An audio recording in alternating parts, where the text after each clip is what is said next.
There are moments in life when survival stops being a choice and becomes a habit. Lena Moretti had lived inside one of those moments for 3 years. She woke each morning to the sound of her daughter coughing in the next room, a wet, rattling sound that never quite went away. She worked 2 jobs, one at a diner where the grease clung to her clothes, the other cleaning office buildings after midnight when the city went silent. She moved through her days like a ghost, unseen, unheard, carrying the weight of a life that had promised her more and delivered only exhaustion. Her husband had left when their daughter, Sophia, turned 2.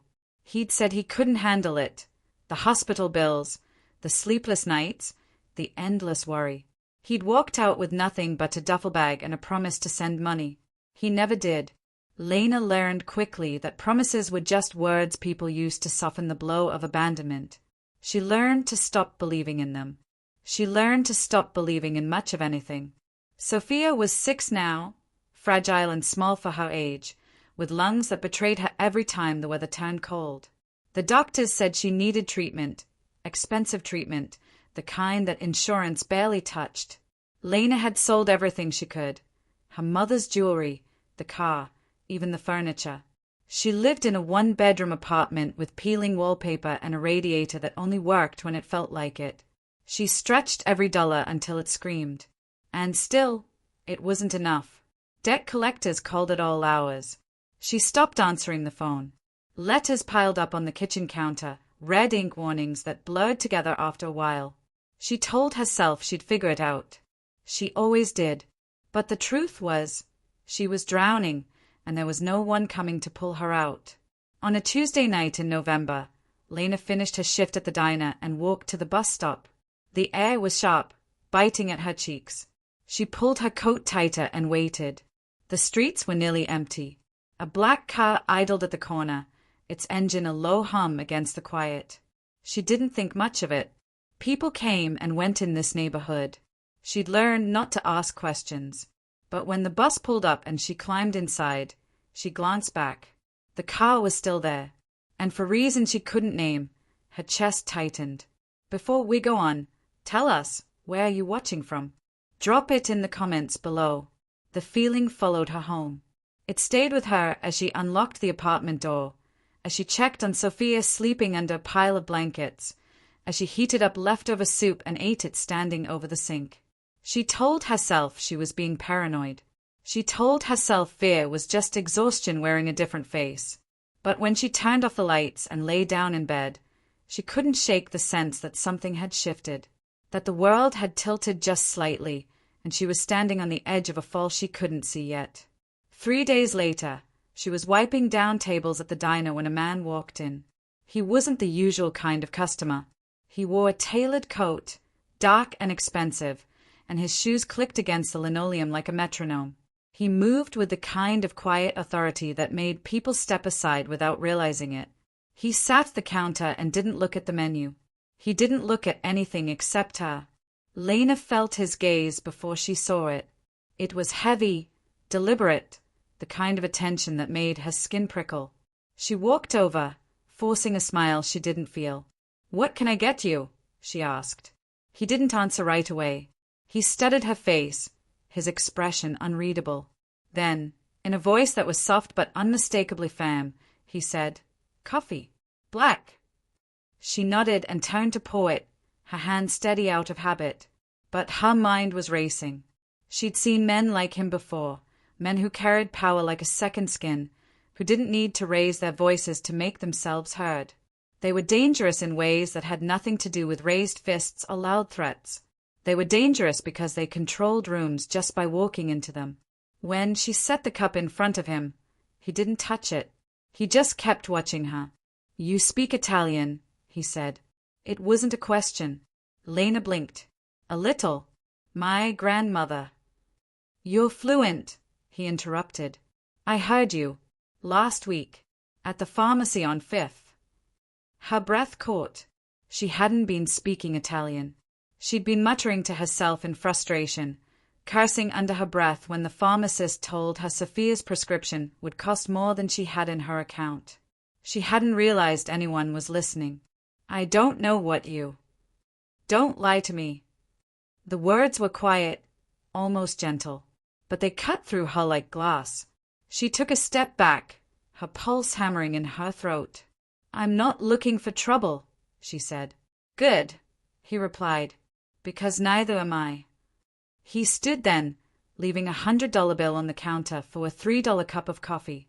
He walked to the door, paused, and looked back at her. "My name is Dante Ricky," he said. "You'll see me again, Lena." And then he was gone. She stood there, frozen, the weight of his words pressing down on her chest. She didn't know how he knew her name. She didn't know what he wanted. But she knew, with a certainty that made her hands shake, that her life had just changed. And there was no going back. Dante Ricky did not make idle promises. Lena learned this within days. He appeared again on Thursday, this time outside the office building where she cleaned at night. She saw him through the glass doors as she mopped the lobby floor, his silhouette sharp against the glow of streetlights. He didn't come inside. He just stood there, watching, waiting. When her shift ended and she stepped out into the cold, he was leaning against a black sedan, his hands in his pockets, his expression unreadable.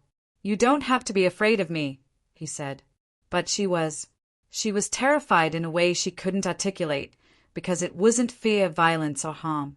It was fear of something deeper, the kind of fear that came from knowing someone saw you when you'd spent years trying to be invisible. "What do you want?" she asked, her voice steadier than she felt. "To talk." "I have nothing to say." "Then listen." She wanted to walk away. She wanted to pretend this wasn't happening. But her feet wouldn't move. There was something about him, something magnetic and suffocating all at once. He had the presence of a man who was used to getting what he wanted, not through force, but through sheer inevitability. "I know about Sophia," he said. Her blood went cold. "How?" "I know about the medical bills, the debt, the second mortgage you can't pay." He paused, his gaze steady. "I know you're drowning, Lena, and I'm offering you a lifeline." She shook her head, her chest tight. "I don't need your help." "Yes, you do." The words weren't cruel. They were simply true, and that made them unbearable. "What do you want from me?" she whispered. "Your skill," he said. "You speak Italian like a native. You understand the nuances, the dialects. That's rare, useful." He stepped closer, his voice dropping. "I need a translator, someone I can trust, someone who won't ask questions." "I'm not." "I'll pay you more in a month than you'd make in a year. I'll cover Sophia's treatment, every cent. You won't have to work yourself to death anymore." The offer hung in the air between them, heavy and impossible. Lena wanted to say no. She wanted to tell him to leave her alone, to take his money and his dangerous eyes and disappear. But she thought of Sophia's cough, the way her daughter's ribs showed through her thin pajamas, the way the light had started to fade from her eyes. She thought of the bills stacked on the counter, the eviction notice taped to the door, and she hated herself for what she was about to say. "What kind of work?" she asked. Dante smiled, but it didn't reach his eyes. "The kind you don't talk about." She should have walked away. She should have run. But survival had stripped her of choices long before Dante Ricky walked into her life. "1 month," she said. "That's all." 1 month, he agreed. But they both knew it was a lie. The first time she went to his estate, she couldn't breathe. It wasn't fear, exactly. It was all mixed with disbelief. The house, no, the mansion, sat on the edge of the city like a fortress, surrounded by high walls and iron gates. Inside, the floors gleamed like mirrors, and the ceilings stretched so high she felt small just standing beneath them. Everything was pristine, cold, beautiful in a way that felt untouchable. Dante led her through hallways lined with art she didn't recognize, past rooms she wasn't allowed to enter. He didn't explain. He didn't need to. She understood instinctively that this was a world of secrets, and she was only being shown the parts he wanted her to see. Her job was simple, at least on the surface. Translate conversations. Sit in on meetings. Listen. She wasn't supposed to ask questions, and she didn't. But she couldn't ignore the men who came and went. Men with hard faces and harder eyes, who spoke in low voices and left the room feeling heavier than when they entered. She knew what Dante was. She'd known from the moment he said his name. Ricky wasn't just a name. It was a warning. But she told herself it didn't matter. She was there for Sophia, for the medicine that finally let her daughter sleep through the night without choking, for the rent that got paid on time, for the first full meal she'd cooked in months. She told herself she could do this, just for a little while. And then something changed. It started small. A glance that lingered too long. A hand on her shoulder that felt too familiar. Dante began seeking her out, not just for work, but for company. He asked about her life, her daughter, her favorite books. He listened in a way no one had in years, fully, without distraction, as if her words mattered. She tried to keep her distance. She reminded herself of who he was, what he did, but the lines were blurring. He wasn't just the man who'd pulled her from the edge anymore. He was becoming something else, something dangerous, and she was starting to fall.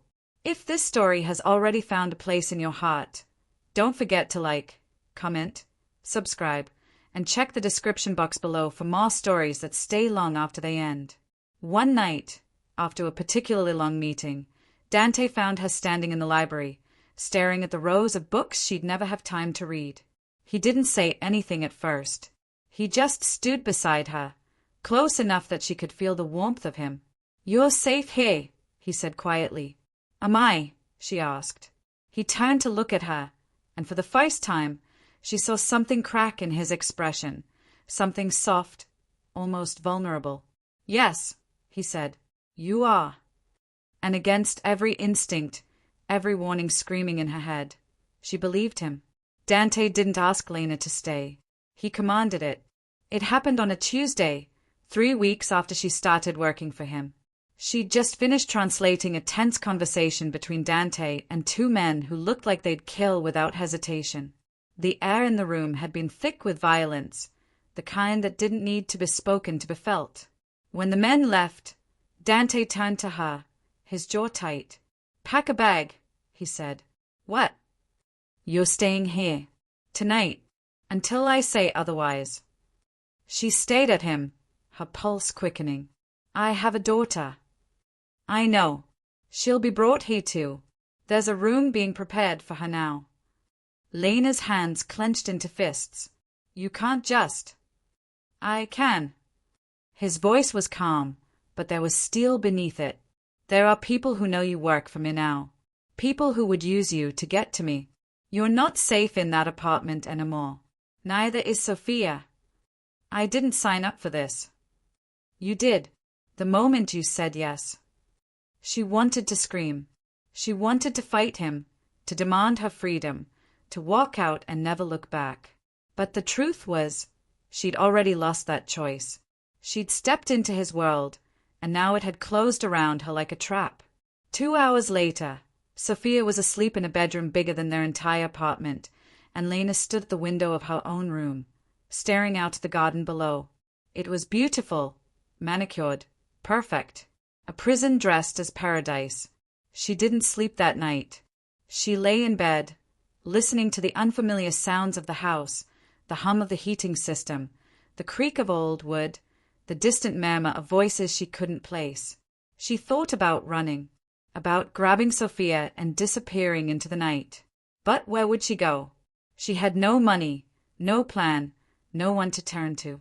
And worse, a part of her, a small, treacherous part, didn't want to leave. Because Dante was right.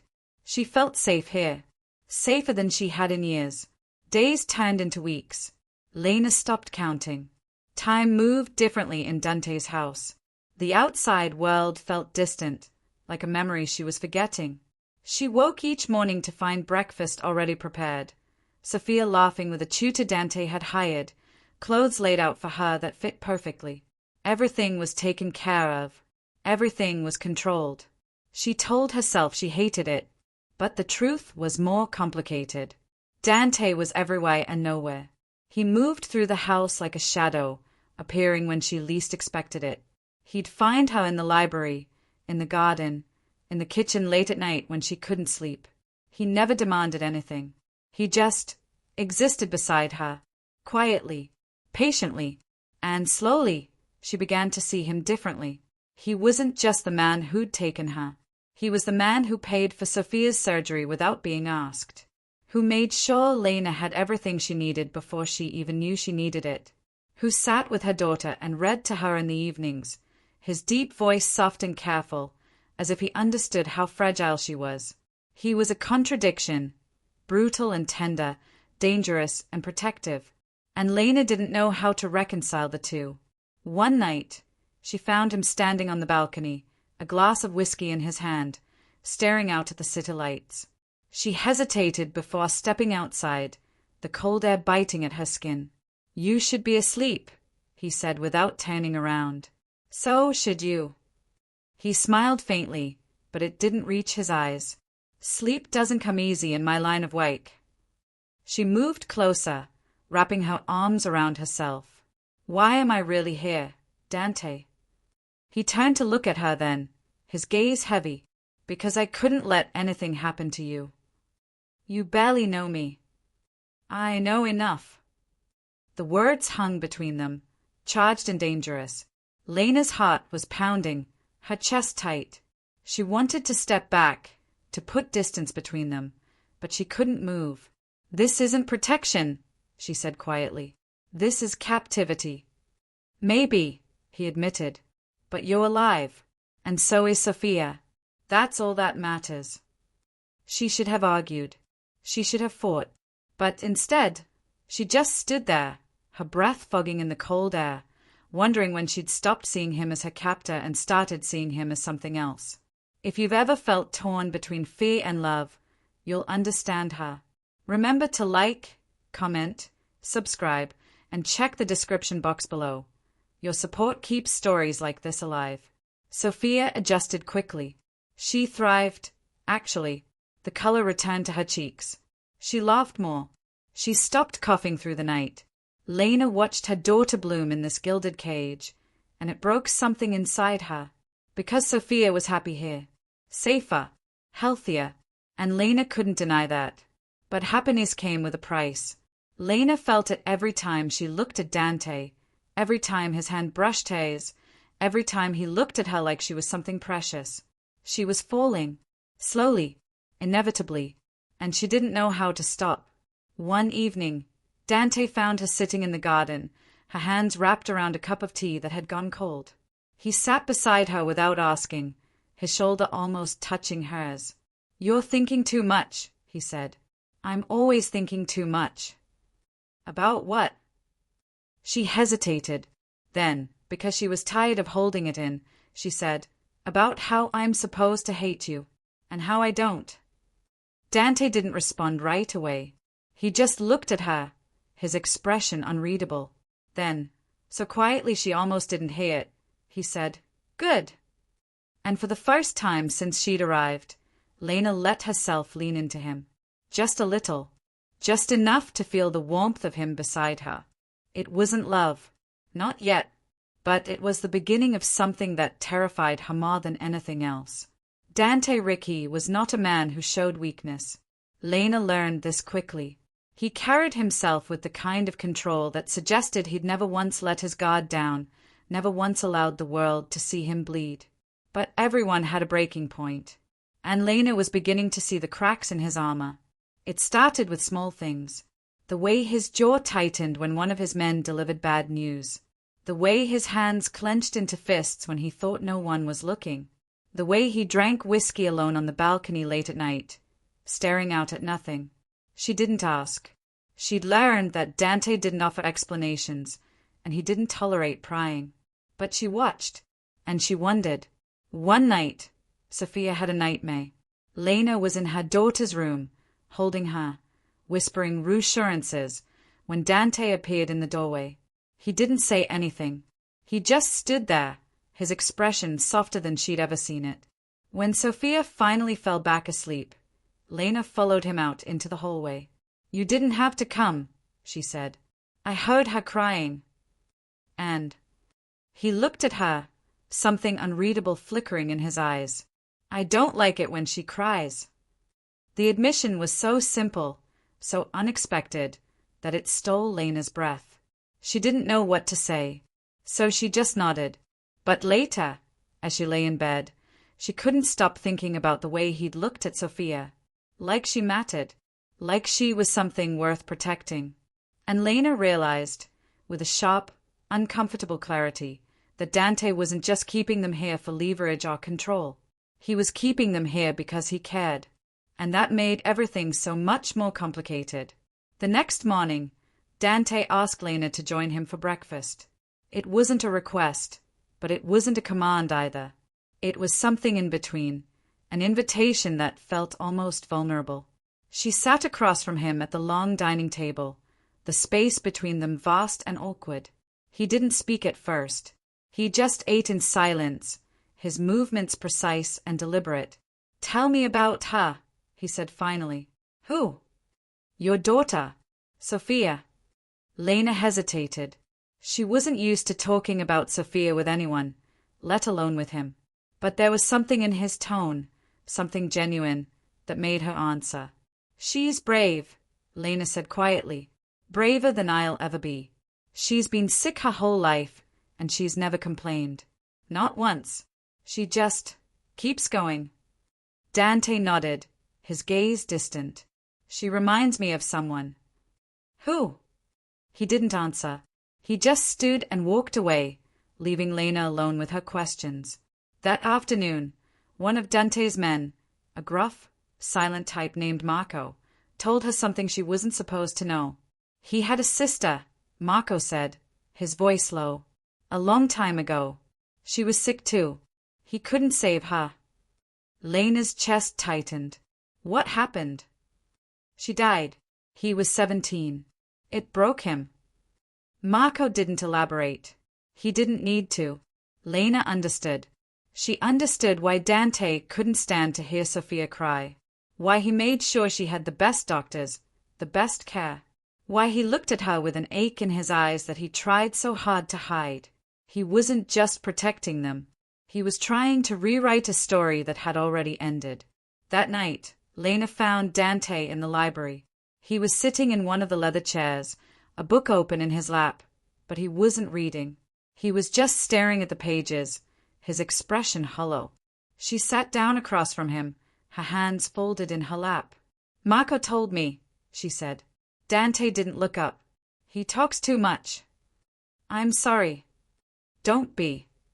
She waited, giving him space to speak. And eventually, he did.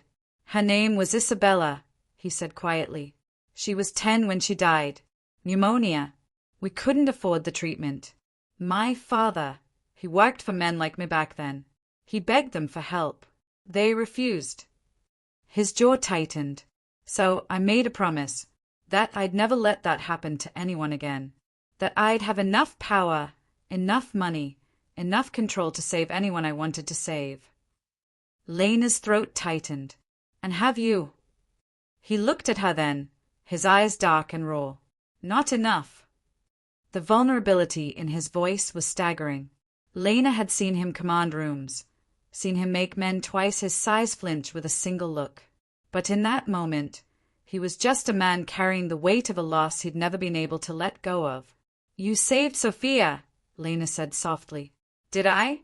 Or did I just trap you both here because I'm too selfish to let go?" She didn't have an answer, because the truth was, she didn't know anymore. She didn't know if this was salvation or captivity. She didn't know if Dante was her savior or her prison. All she knew was that she was starting to care about him, and that terrified her. If your heart's racing too, take a breath, and don't forget to like, comment, subscribe, and check the description box below for more unforgettable love stories. Over the following days, something shifted between them. Dante stopped keeping his distance. He started spending more time with her and Sophia, joining them for meals, reading to Sophia at night, sitting with Lena in the garden when the house grew too quiet. He didn't talk much, but his presence was constant, steady, grounding. And Lena found herself leaning into it. into him. She told herself it was gratitude, that she was just grateful for what he'd done for Sophia. But late at night, when she lay awake in her too soft bed, she knew it was more than that. She was falling for a man who'd taken her freedom, and she didn't know how to feel about that. One evening, as they sat together in the library, Dante reached out and took her hand. It was the first time he'd touched her with intent, with purpose. His grip was firm, warm, grounding. "I won't let anything happen to you," he said. "I know," she whispered. And for the first time, she meant it. The peace didn't last. It never did in Dante's world. Lena had been naive to think otherwise. It started with a phone call in the middle of the night. Lena woke to the sound of raised voices, footsteps pounding down the hallway. She sat up in bed, her heart hammering, and listened. Dante's voice carried through the walls, low, controlled, dangerous. She slipped out of bed and moved to the door, opening it just enough to see down the corridor. Dante was standing in the foyer, surrounded by his men. His expression was stone, his jaw tight. "How many?" he asked. "3 cars. Maybe more," Marco said. "They're coming for you, Dante. And they know she's here." Lena's blood turned to ice. Dante's eyes flicked toward her door, as if he could sense her watching. "Get her and the girl. Move them to the safe room. Now." Before Lena could react, the door opened fully, and Marco was there, his face grim. "We need to go." "What's happening?" she demanded. "No time. Come with me." He led her to Sophia's room, scooping the sleeping child into his arms before Lena could protest. Then they were moving, fast, through hallways she didn't recognize, down a staircase that led into the depths of the house. Marco opened a hidden door in the wall, revealing a small, windowless room lined with steel. "Stay here," he said, setting Sophia down on a cot. "Don't open this door for anyone but Dante or me. Understand?" Lena nodded, her throat too tight to speak. And then he was gone, sealing the door behind him. The room was silent, too silent. Lena sat on the cot beside Sophia, her daughter still asleep, oblivious to the danger. She wrapped her arms around herself, her mind racing. This was her fault. She'd brought this into Sophia's life. She'd let herself be pulled into Dante's world, and now they were paying the price. She didn't know how long they stayed there. Minutes felt like hours. The walls pressed in on her, the air thick and suffocating. She strained to hear anything, footsteps, voices, gunshots, but there was nothing. And then, finally, the door opened. Dante stood there, his shirt torn, blood on his knuckles. His face was hard, unreadable, but his eyes softened when they landed on her. "It's over," he said. Lena exhaled, her whole body trembling. "Are you hurt?" "No." "What happened?" "They're gone. They won't come back." He didn't elaborate. He didn't need to. Lena understood what gone meant in Dante's world. He stepped into the room, crouching down in front of her. His hand reached out, cupping her face, his thumb brushing against her cheek. "I told you I wouldn't let anything happen to you," he said quietly. "I meant it." Lena's eyes burned. She wanted to be angry. She wanted to scream at him, to blame him for dragging her into this nightmare. But all she felt was relief. Relief that he was alive. Relief that Sophia was safe. Relief that he'd kept his promise. "Thank you," she whispered. Dante's jaw tightened. Then, before she could say anything else, he pulled her into his arms. The embrace was firm, almost desperate, as if he needed to feel her there, solid and real. And Lena let herself lean into him. Let herself feel the strength of him, the warmth.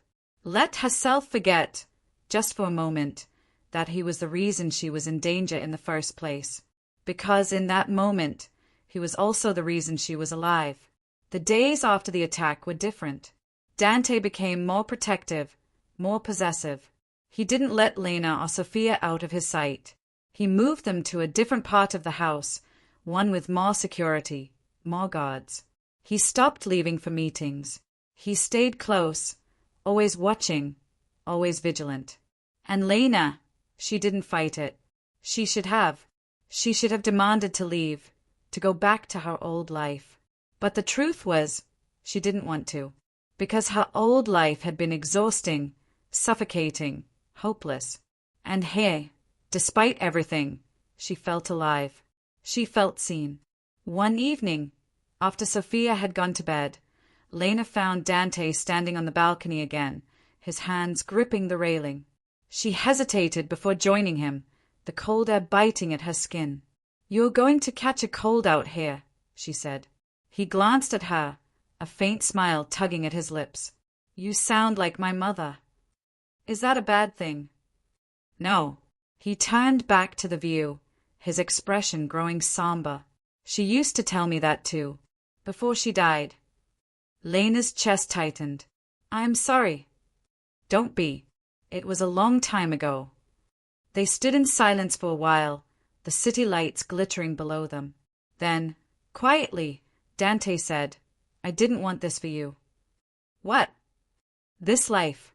This danger. I wanted to protect you, and instead, I dragged you deeper."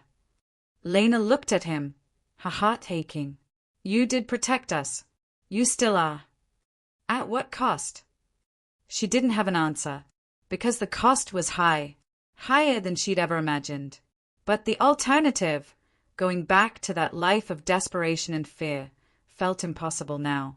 "I don't regret it," she said finally. Dante turned to her, his eyes searching hers. "You should." "Maybe, but I don't." For a long moment, they just stared at each other. And then, slowly, Dante reached out and tucked a strand of hair behind her ear. His touch was gentle, careful, as if she might break. "You're too good for this world," he said softly. "And you're too broken for mine," she replied. He smiled at that, a real smile, one that reached his eyes. "Maybe that's why we fit." Lena's breath caught. Because he was right. They were opposites in every way. But somehow, impossibly, they fit. And that was the most terrifying thing of all. Before we close this chapter, take a moment, like, comment, subscribe, and check the description box below. Every small gesture helps the next story find its way to you. That night, as Lena lay in bed, she realized something that made her chest ache. She wasn't afraid of Dante anymore. She was afraid of losing him. And that changed everything. There was a stillness in the house after the attack. Not peace, exactly, but a fragile kind of calm, the kind that came after a storm, when the air was too quiet and everyone knew another one was coming. Dante's men moved through the halls like shadows, their eyes sharp, their hands never far from their weapons. Lena felt their presence like a weight pressing down on her chest. She was safe, yes, but she was also a prisoner of that safety. Sophia, blessedly, seemed unaware. She spent her days reading in the library, painting in the sunroom, playing in the garden under the watchful eyes of guards who tried to smile at her even though their faces were carved from stone. Lena watched her daughter bloom in this strange, dangerous place, and she didn't know whether to be grateful or heartbroken. Dante, meanwhile, became a ghost. He was there, always, but never fully present. He'd sit with them at meals, his gaze distant, his mind clearly elsewhere. He'd check on Sophia at night, standing in the doorway of her room for long, silent minutes before disappearing again. And when Lena tried to talk to him, he'd give her one-word answers, his walls higher than ever. She told herself it didn't matter, that she didn't care. But that was a lie, because she did care, more than she wanted to, more than was safe. One afternoon, Lena found him in his office, hunched over a desk covered in papers.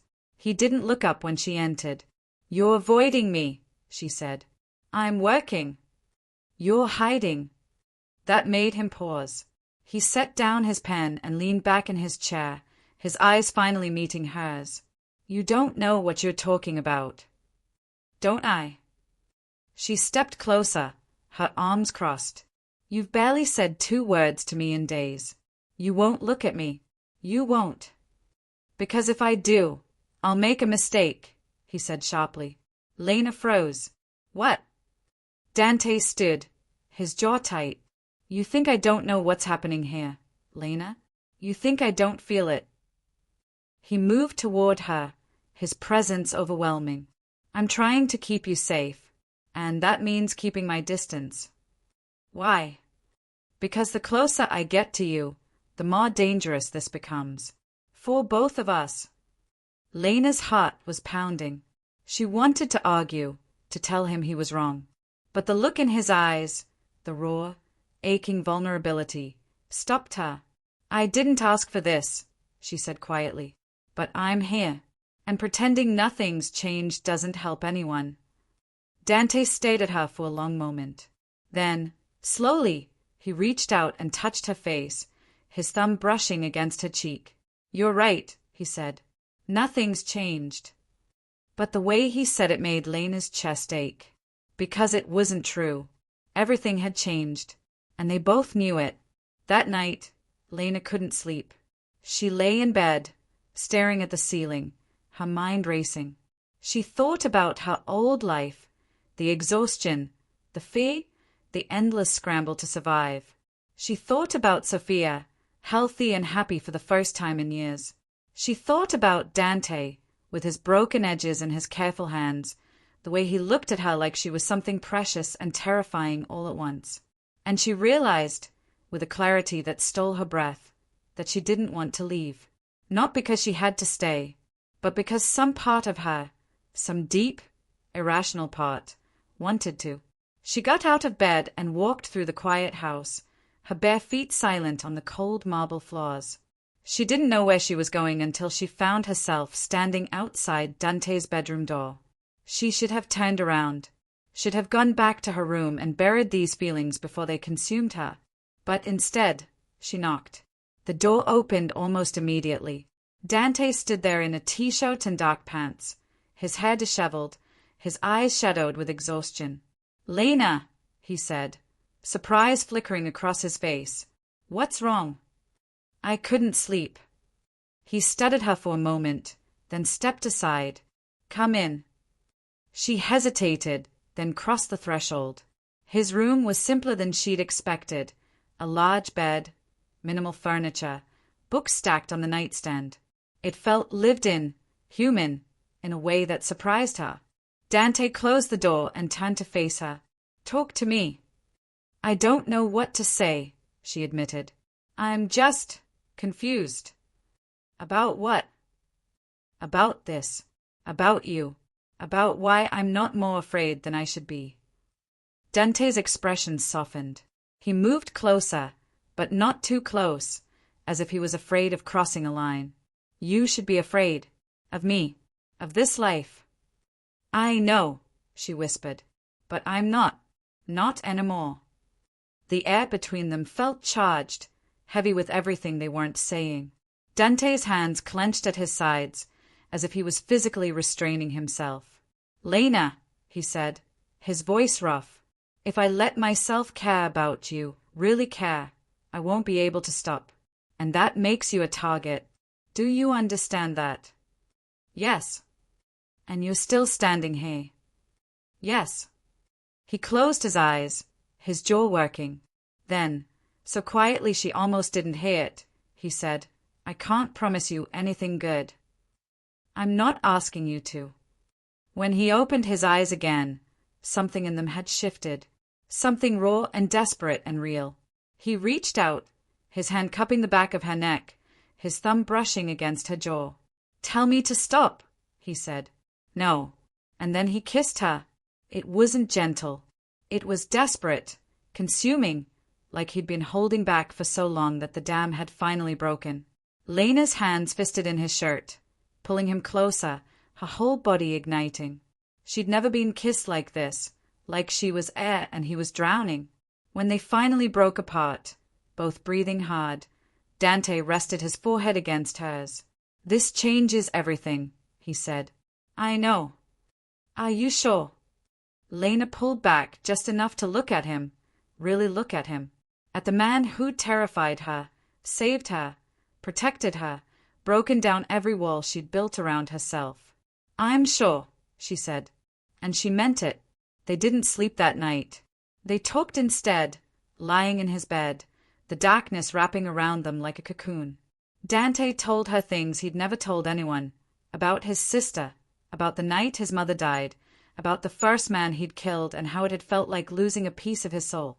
Lena told him about the years after her husband left, about the nights she'd cried herself to sleep, about the moment she'd realized she was drowning and no one was coming to save her.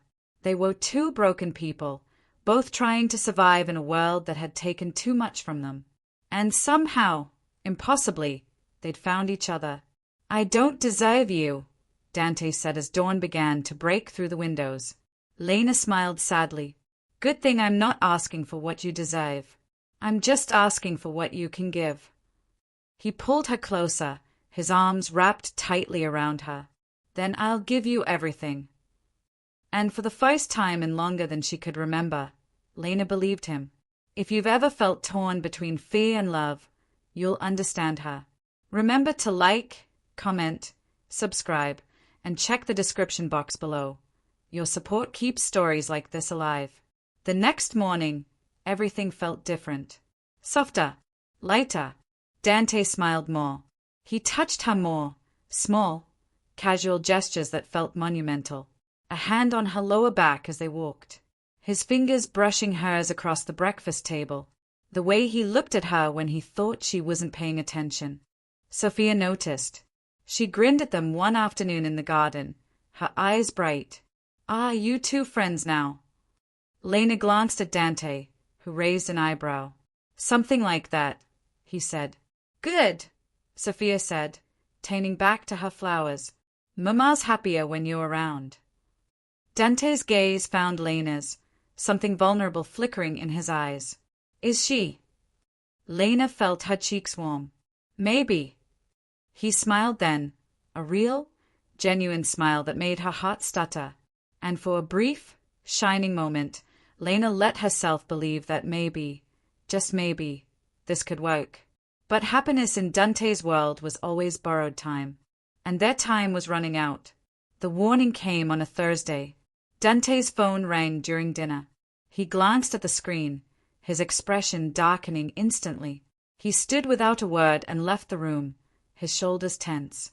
Lena watched him go, her stomach twisting with unease.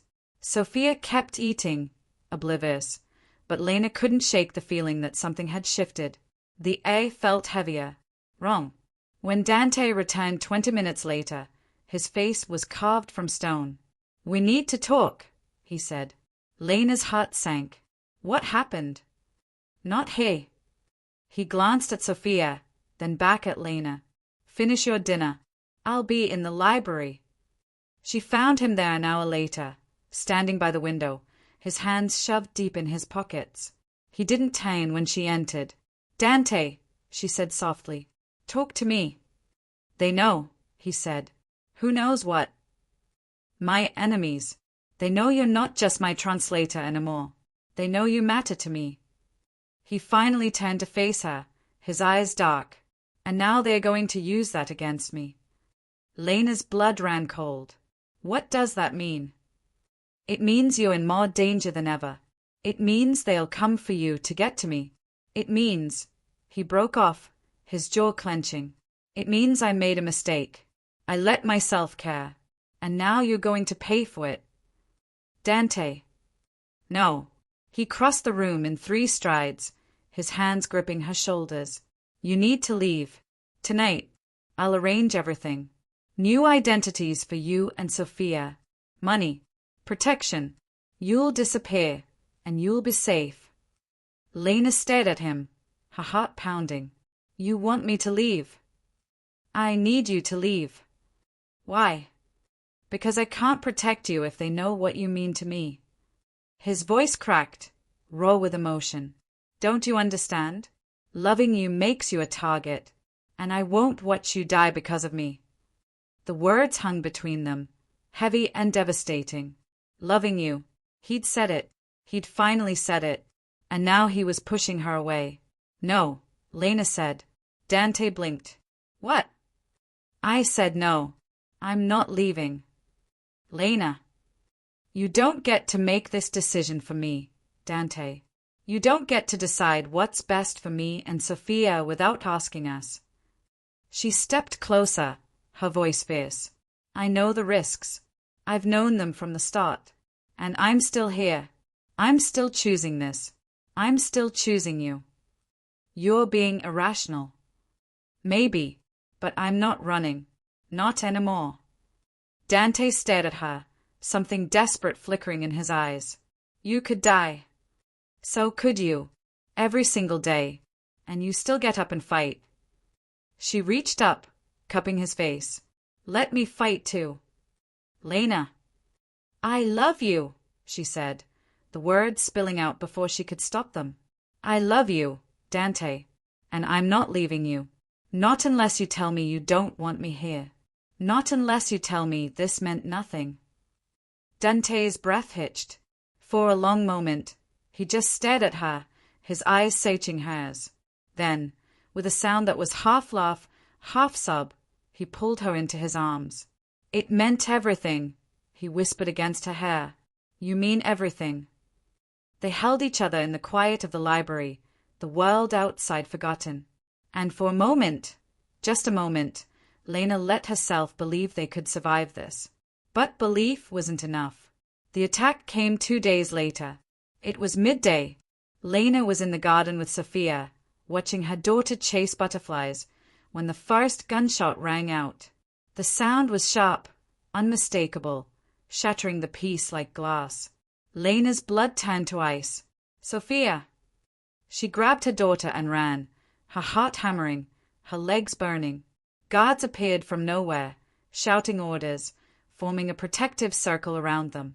Marco was there, his gun drawn, his face grim. Inside, he barked. Now. They moved as a unit, fast and efficient, back toward the house. But before they reached the door, more shots rang out. Closer this time. Too close. One of the guards went down. Then another. Lena clutched Sofia tighter, her daughter's sobs muffled against her chest. It's okay, baby. It's okay. But it wasn't okay.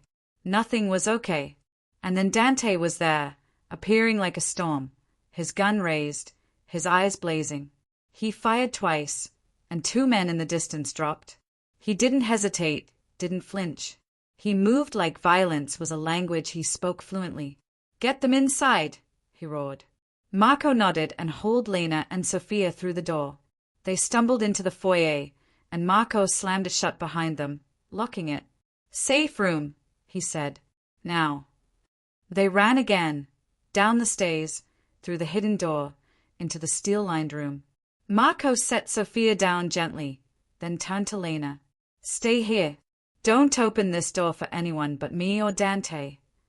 What about? He'll be fine. He always is. And then he was gone. Lena sank to the floor, pulling Sofia into her lap. Her daughter was shaking, crying, terrified. Lena whispered reassurances, stroking her hair, even though her own hands were trembling. Minutes passed, then an hour. The silence was suffocating. And then, finally, the door opened. Dante stood there, blood on his shirt, his face pale. But he was alive. Lena's breath left her in a rush. Dante. It's over, he said, his voice hoarse. They're gone. He stepped into the room and dropped to his knees in front of them, his hands shaking as he reached for Lena. She met him halfway, wrapping her arms around him, holding him tight. I thought I lost you, she whispered. Never, he said. Never. But as they held each other in the dim light of the safe room, Lena knew the truth. This wasn't over, and it never would be. The days after the second attack were different. Darker. The house felt like a fortress under siege, the walls closing in tighter with every passing hour. Dante's men moved like ghosts, their faces grim, their weapons always within reach. And Dante himself, he was a man on the edge. Lena saw it in the way he paced the halls at night, unable to sleep, in the way he barked orders at his men, his patience fraying. In the way he looked at her and Sophia, like he was memorizing them, as if he expected them to disappear at any moment. She tried to reach him. She'd find him in his office late at night, hunched over maps and files, his eyes bloodshot. She'd sit beside him, her hand on his shoulder, and he'd soften for a moment. But then the phone would ring, or one of his men would knock on the door, and the walls would go back up. "You're going to break," Lena said one night. Dante didn't look up from his desk. "I'm fine." "You're not, and pretending you are doesn't help anyone." He finally met her gaze, his eyes hard. "What do you want me to say, Lena? That I'm terrified? That every time I close my eyes, I see you and Sophia bleeding out because of me?" "Yes," she said quietly. "Say it. Stop carrying this alone." His jaw clenched. "I don't have that luxury." "You do. You have me." For a moment, something cracked in his expression. But then he shook his head and turned back to his work. "Not now." Lena stood, frustration boiling in her chest. "Fine. But you can't keep doing this, Dante.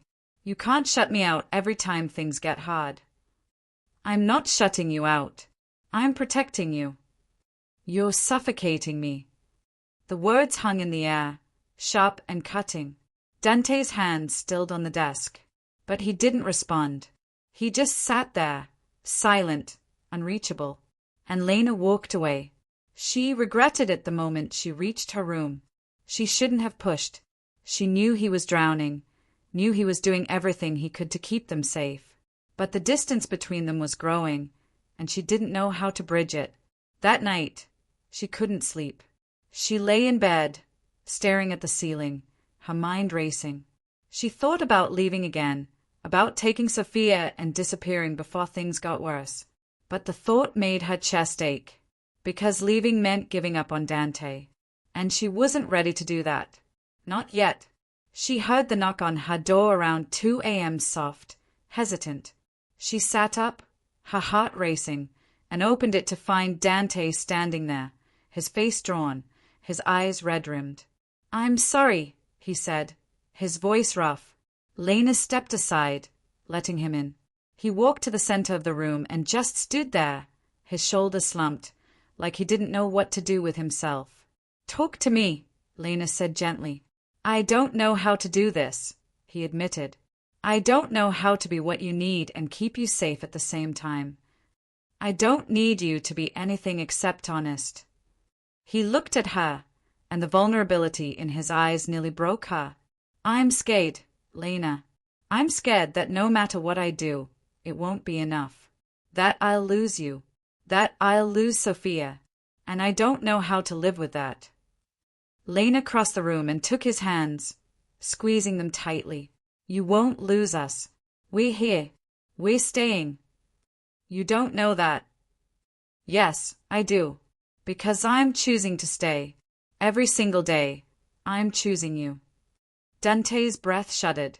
Then, slowly, he pulled her into his arms, holding her so tightly it almost hurt. "I don't deserve you." "Stop saying that," she whispered. "You don't get to decide what you deserve. I do. And I choose you." They stayed like that for a long time, holding each other in the darkness. And when Dante finally pulled back, there were tears in his eyes.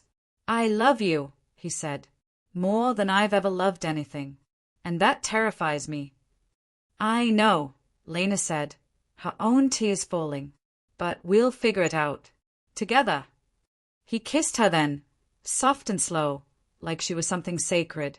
And Lena let herself believe, just for a moment, that everything would be okay. But the universe had other plans. The call came the next morning. Dante's face went pale as he listened, his knuckles white around the phone. When he hung up, he looked at Lena with an expression that made her stomach drop. "They have my brother," he said. Lena's blood ran cold. "What?" "Luca. They took him last night. They are demanding I hand over my territory. And you." The world tilted. "Me. They know you're the only leverage they have. If I don't give you up, they'll kill him." Lena's chest tightened. "Then give me up." No. Dante. No, he said again, his voice hard. I won't do that. He's your brother. And he broke off, his jaw clenching. You're everything. I won't trade you for anyone, not even him. Lena stayed at him, her heart breaking, because she understood. She understood the impossible choice he was facing, but she also knew what he didn't want to admit. There was no good ending here. If your heart's racing too, take a breath. And don't forget to like, comment, subscribe, and check the description box below for more unforgettable love stories. That night, Lena made a decision. She waited until Dante was asleep, then slipped out of bed and dressed quietly. She found Marco in the hall, his expression weary. I need your help, she said. He frowned. With what? Getting me out of here. Marco's eyes widened. Dante will kill me. He'll kill you anyway if his brother dies because of me. She stepped closer, her voice firm. Please, Marco, I can end this. I can trade myself for Luca, and Dante will be safe. You'll be dead. Maybe, but at least he'll have his brother. At least he won't have to choose. Marco stared at her for a long moment. Then, slowly, he nodded. You're insane. Probably. And if this goes wrong, Dante will never forgive either of us. I know. He sighed, running a hand through his hair. Okay, but we do this my way. Lena nodded, her heart pounding. This was it, the point of no return, and she was walking straight into it. The exchange was set for midnight in an abandoned warehouse on the edge of the city. Marco drove Lena there in silence, his jaw tight, his hands gripping the wheel like it was the only thing keeping him grounded. Lena sat in the passenger seat, her heart hammering, her mind strangely calm. She'd made her choice, and she wouldn't regret it. You're sure about this? Marco asked as they pulled up to the building. Yes. Dante is going to lose his mind when he wakes up and finds you gone. I know. She looked at Marco, her eyes steady. But he'll have his brother. That's what matters. Marco shook his head. You're either the bravest woman I've ever met or the most foolish. Maybe both. He parked the car and got out, his hand on his gun. Lena followed, her legs steadier than she expected. The warehouse loomed ahead, dark and foreboding. She could see shadows moving inside, men with guns, waiting. Stay behind me, Marco said. They walked in together. The inside of the warehouse was cavernous, lit only by a few flickering bulbs hanging from the ceiling. And there, in the center, was Luca. He was tied to a chair, his face bruised and bloody, but alive. Relief flooded through Lena, even as fear coiled in her stomach. A man stepped out of the shadows, tall, lean, with cold eyes and a cruel smile. Well, Dante's little pet decided to show up after all. Lena lifted her chin. Let him go. First, you come here. Marco's hand tightened on his gun. Don't. But Lena stepped forward anyway. She had to. This was the only way. The man grabbed her arm, his grip bruising, and pulled her close. She could smell cigarettes and cologne, could feel the violence radiating off him. You think Dante's going to forgive you for this, he murmured. I don't care. He laughed. You will. And then everything happened at once. The doors burst open. Gunfire erupted. Men shouted. And through the chaos, Dante appeared like an avenging angel, his gun raised, his face a mask of fury. Let her go, he roared. The man holding Lena tightened his grip, using her as a shield. One more step, Ricky, and she's dead. Dante froze, his eyes locked on Lena's. And in that moment, she saw everything. The love, the fear, the desperate, helpless rage. Dante, she said softly. It's okay. It's not okay, he said, his voice breaking. Nothing about this is okay. The man pressed a gun to her temple. Drop your weapon, or watch her die. Dante's hands shook. But slowly, agonizingly, he lowered his gun. Good, the man said. Now. The shot rang out before he could finish. The man's grip on Lena went slack, and he crumpled to the ground. Lena gasped, stumbling forward, and Dante was there, catching her, pulling her into his arms. I've got you, he whispered fiercely. I've got you. Marco appeared beside them, his gun still smoking. We need to go. Now. Dante nodded, scooping Lena up and carrying her out of the warehouse. Luca followed, freed by one of Dante's men, limping but alive. They made it to the cars, and as they sped away, Lena looked back at the warehouse, flames beginning to lick at its edges. It was over. Finally, it was over. Back at the house, Dante carried Lena upstairs to his room. He set her down gently on the bed, then stepped back, his hand shaking, his face pale. What the hell were you thinking? He said, his voice raw. I was thinking I could save your brother. You could have died. But I didn't. Lena, he broke off, running his hands through his hair. Do you have any idea what it did to me? Waking up and finding you gone? Realizing where you'd gone. His voice cracked. I thought I'd lost you. I thought I was going to walk into that warehouse and find you dead. And he couldn't finish. Lena stood and crossed to him, taking his face in her hands. I'm sorry, but I couldn't let you choose. I couldn't let you lose your brother because of me. I would have chosen you, he said fiercely. Every time. I would have chosen you. Tears blurred her vision. I know. That's why I had to go. Dante pulled her into his arms, holding her so tightly she could barely breathe. Don't ever do that again. Don't ever leave me like that. I won't, she whispered. I promise. They stayed like that for a long time, holding each other, both trembling with relief and exhaustion. And when Dante finally pulled back, there was something different in his eyes. Something softer. Marry me, he said. Lena blinked. What? Marry me. I don't care how dangerous it is. I don't care what comes next. I just know I can't live without you. He cupped her face, his thumb brushing away her tears. Say yes, Lena. Please. She should have hesitated, should have thought it through, but all she felt was certainty. Yes, she said. Yes. Dante kissed her then, deep and desperate and full of promise. And Lena kissed him back, pouring everything she felt into it. They'd survived the worst, and now, finally, they could start to heal. Before we close this chapter, take a moment, like, comment, subscribe, and check the description box below. Every small gesture helps the next story find its way to you. The wedding was small. Just Sofia, Luca, Marco, and a handful of Dante's most trusted men. It was held in the garden at sunset, the air warm and golden, the flowers in full bloom. Lena wore a simple white dress, her hair loose around her shoulders. Sofia stood beside her, beaming, holding a bouquet of wildflowers. And Dante looked at her like she was the only thing in the world that mattered. When the vows were spoken and the rings exchanged, Dante kissed her softly, his hand cradling the back of her head. You're mine now, he whispered against her lips. I always was, she whispered back.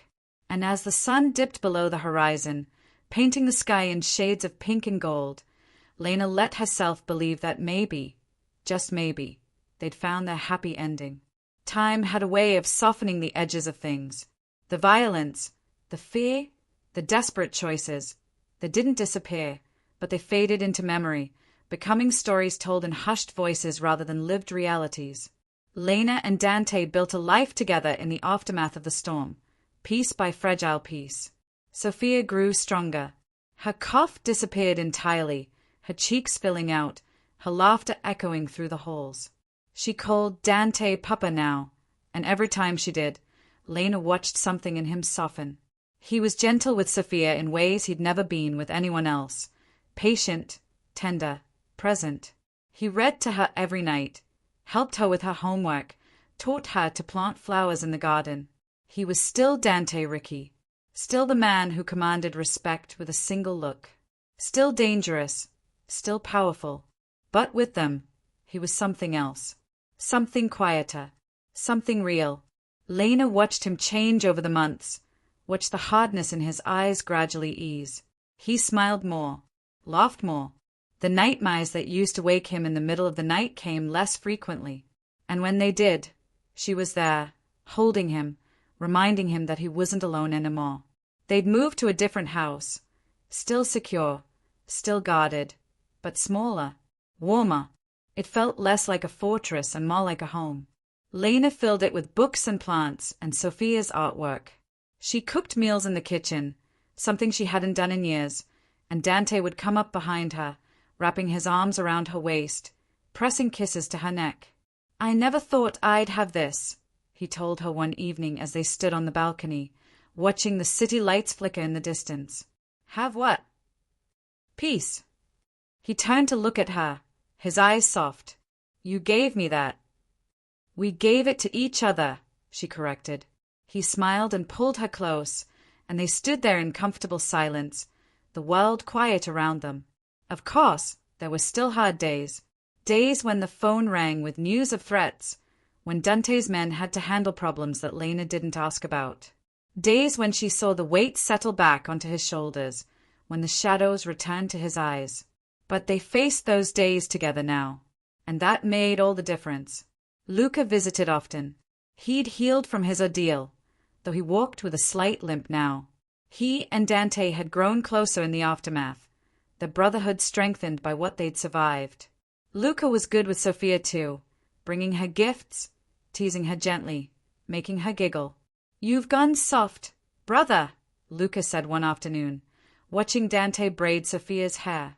"And you haven't," Dante replied, not looking up from his careful work. Luca grinned. "Maybe a little." Marco remained Dante's most trusted man. He never mentioned that night in the warehouse, never spoke of his role in Lena's decision. But sometimes, when he looked at her, there was respect in his eyes, understanding.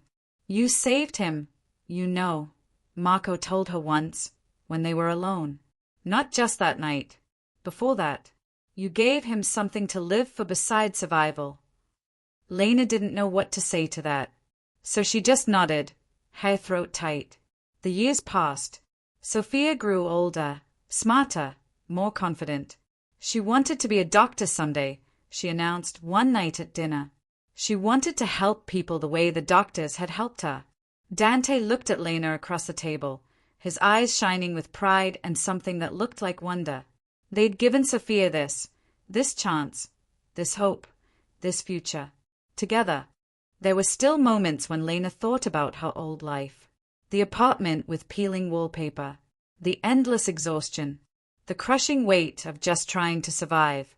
It felt like a lifetime ago, like it had happened to someone else. In a way, it had. She wasn't that woman anymore. She'd been broken down and rebuilt, piece by piece, into someone stronger. Someone who'd learned that love didn't always look the way she'd expected. That safety could be found in the most unlikely places. That sometimes the people who scared you the most were the ones who ended up saving you. One evening, as Lena tucked Sophia into bed, her daughter looked up at her with sleepy eyes. "Mama," she said. "Yes, baby." "Are we happy now?" Lena's chest tightened. She smoothed Sophia's hair back from her face, her heart full. "Yes," she said softly. "We're happy." "Good." Sophia smiled and closed her eyes. "I like being happy." "Me too, sweetheart. Me too." Later that night, Lena found Dante in his study. He was standing by the window, a glass of whiskey in his hand, staring out at the darkness. "What are you thinking about?" she asked, slipping her arms around his waist from behind. "How I almost lost this," he said quietly. "How close I came to never knowing what it felt like to be loved by you." Lena rested her cheek against his back. "But you didn't lose it. We're here. We're together." "I know." He set down his glass and turned in her arms, pulling her close. I don't take it for granted. Any of it. Neither do I. They stood there in the quiet, holding each other, and Lena realized something. Love didn't erase the past. It didn't make the scars disappear or the memories fade completely. But it made them bearable. It made the future possible. And that was enough. More than enough. I love you, Dante whispered against her hair. I love you too, she whispered back. And in that moment, with his arms around her and the future stretching out before them, Lena felt something she hadn't felt in years. Hope. Not the desperate, grasping kind, but the quiet, steady kind. The kind that said maybe, just maybe, they'd earned their peace. That maybe, after everything, they deserved this. The story didn't end with fireworks or grand declarations. It ended the way most real stories do, quietly, in a moment of ordinary grace, with two people who'd found each other in the darkness and decided to build something beautiful in the light. It ended with Lena and Dante standing together in the study of their home, while Sophia slept peacefully down the hall. It ended with love, and that was the only ending that mattered.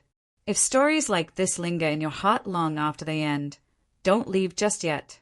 Like, comment, subscribe, and check the description box below, and let the next story find you when the night grows quiet again.